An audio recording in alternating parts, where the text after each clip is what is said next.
अस्सलाम वालेकुम नाज़रीन, वेलकम टू माय चैनल। आज आपके लिए जो मैं मेडिसिन लेकर आई हूँ वो प्रेगनेंसी से रिलेटेड है। और जैसा कि हम सब जानते हैं कि प्रेगनेंसी कोई डिजीज़ नहीं है बल्कि एक पेशेंट की फ़िज़िकल कंडीशन है जिसमें उसको मुख्तलिफ मसाइल का सामना करना पड़ता है। तो फर्स्ट जो सिम्टम्स प्रेगनेंसी में देखी गई हैं वो नोज़िया एंड वॉमिटिंग की हैं। मतली या कै की शिकायत। तो मतली में अगर पेशेंट को बहुत ज़्यादा मतली हो रही है, साथ में उल्टियाँ भी आ रही हैं और साथ ही साथ हम देखेंगे कि उसकी बहुत ज़्यादा सिक्रीशन में इजाफा हो गया, उसको स्वेट बहुत आता है, सलाइवा भी ज़्यादा बन रहा है, टीयर्स भी ज़्यादा बन रहे हैं और साथ ही साथ उसको रेशा बहुत बन रहा है, म्यूकस बहुत ज़्यादा प्रोड्यूस हो रहा है। तो ऐसी सूरत में जो हम मेडिसिन देंगे है वो है एपोमॉर्फिया। नेक्स्ट मेडिकेशन हम कर सकते हैं वॉमिटिंग और नोज़िया के लिए, वो है सिम्फोरिक कॉर्ड। सिम्फोरिक कॉर्ड में हम देखते हैं कि पेशेंट को जो है बहुत ज़्यादा मतली है और जो उसकी उल्टी है, वॉमिटिंग जो है वो परसिस्टेंट है, बरकरार रहती है, उसमें कमी बेशी नहीं होती, मुसलसल वॉमिटिंग्स हो रही हैं पेशेंट को।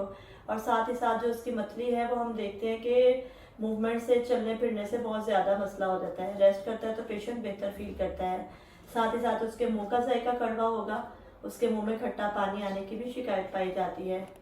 नेक्स्ट जो सिम्टम्स देखी गई हैं वो है एबनॉर्मल क्रेविंग की, कि पेशेंट को बहुत ज़्यादा अजीबोगरीब चीज़ें खाने की शिकायत होती है। तो फर्स्ट मेडिसिन जो है इसके लिए वो है एलुमिना। अगर हम पेशेंट को चौक खाने का दिल चाह रहा है, साथ ही साथ कोयला या चारकोल खाने का दिल चाह रहा है और फिर इसी तरह से ड्राइड फूड खाने को दिल चाह रहा है उसका, और साथ में अगर कॉन्स्टिपेशन या कब्ज की शिकायत होगी तो एलुमिना इसमें बेहतर तौर पे काम कर सकती है। नेक्स्ट मेडिसिन जो कि एबनॉर्मल क्रेविंग को बेहतर तौर पे ठीक कर सकती है वो है कलकेरिया कार्प।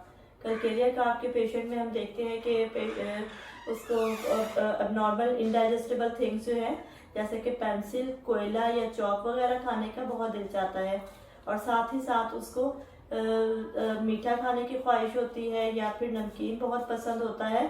तो ऐसी सूरत में कलकेरिया कार्प बेहतर तौर पे काम कर सकेगी। कलकेरिया कार्प के पेशेंट में अमूमन सर पे भी बहुत ज़्यादा पसीना आता है कि पिलो जो है उसका गीला हो जाता है पसीने से। नेक्स्ट जो सिम्टम्स देखी गई हैं वो है इसकी बदहज़मी की। अगर पेशेंट को बहुत ज़्यादा बदहज़मी हो रही है और खाना खाने के दौरान या खाना खाने के बाद हम देखते हैं उसकी गैस वगैरह बहुत बन रही है और बदहज़मी की शिकायत में इजाफा हो रहा है, तो नक्स वोमिका जो है बेहतर तौर पे काम कर सकेगी।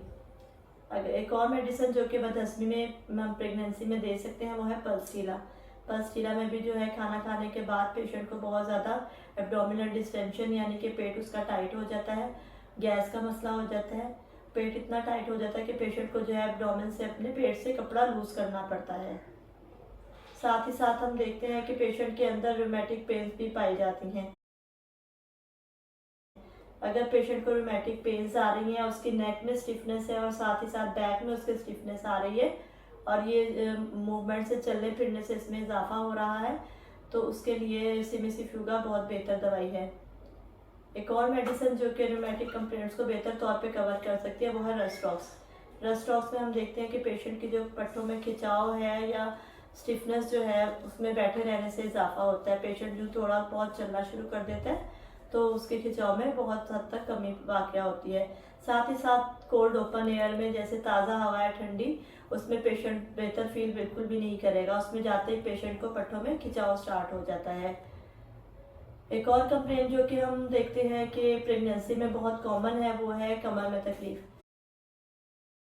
पेशेंट की कमर में बहुत ज़्यादा दर्द होता है और अगर अब ये कमर दर्द जो है उसके सेक्रम तक या हिप बोन तक जाता है और साथ ही साथ झुकने से या मूव करने से तकलीफ में इजाफा हो रहा है तो उसमें हम एस्कुलेसिव तजवीज़ कर सकते हैं। तो ये थी चंद एक होम्योपैथिक अद्वियात जो कि प्रेगनेंसी की अलामात को बेहतर तौर पे कवर करती हैं। नेक्स्ट टाइम मैं इंशाल्लाह बाकी अद्वियात को कवर करने की कोशिश करूँगी। Thanks for watching this video. Please like and subscribe it. Thank you.